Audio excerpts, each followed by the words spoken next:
through there. We'll keep you updated with Cristiano Ronaldo, because these are pictures of him today arriving for talks at Man United's training ground. We're joined by a former Premier League midfielder next to discuss the situation. Discrimination. Let's kick it out. Whew, how does this one end? Well, it's a strange one, because obviously there's been loads of talk of him leaving the football club. I think maybe he's realised that he's not as sought after as he probably thought. And, clubs have maybe looked at it and gone, not for us, not for us. I thought he might have gone to Chelsea, but that doesn't look like it would happen. PSG, I thought that might have been one that would go, but doesn't seem to be panning out for him. So, look, he's still a Manchester United player. He'll have to go in now, have talks, and see what the future holds. And look, he was Man United's top goal scorer last season, so it's not like he's a bad player and a bad egg in the dressing room. He's still a massive player for whatever club he'll play for. It's just whether Ten Hag sees him playing week in, week out in his side. Does Ten Hag, do you think he needs to set the right tone with Ronaldo? Does he lay down the law, or how does he approach this one with such a, he's such a huge name, isn't he?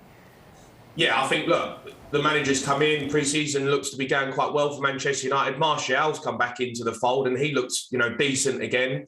You can see the way they're trying to play football and the discipline that he's trying to put into their tactics.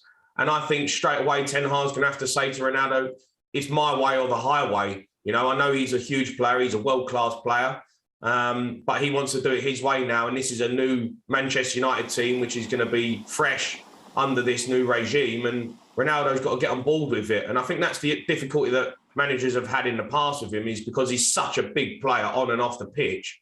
He can be quite difficult to deal with, not because he's a bad egg, but just because of the player and what he brings to the table.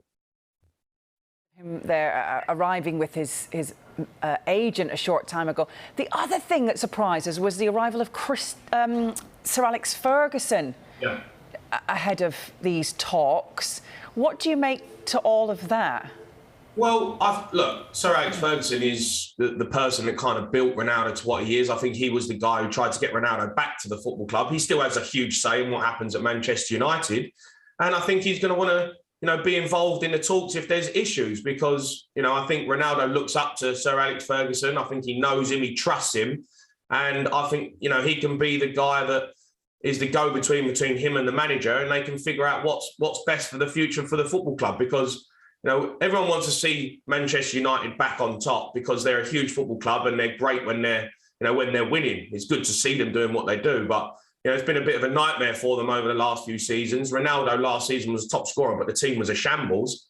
And I think this season now, Sir Alex Ferguson might go in and say, look, Ronaldo, this is what we've got to do. You're going to be part of it. You're not going to play every week, but you've got to do it Ten Hag's way. And he needs to figure out now, Ronaldo, whether he wants to be part of that.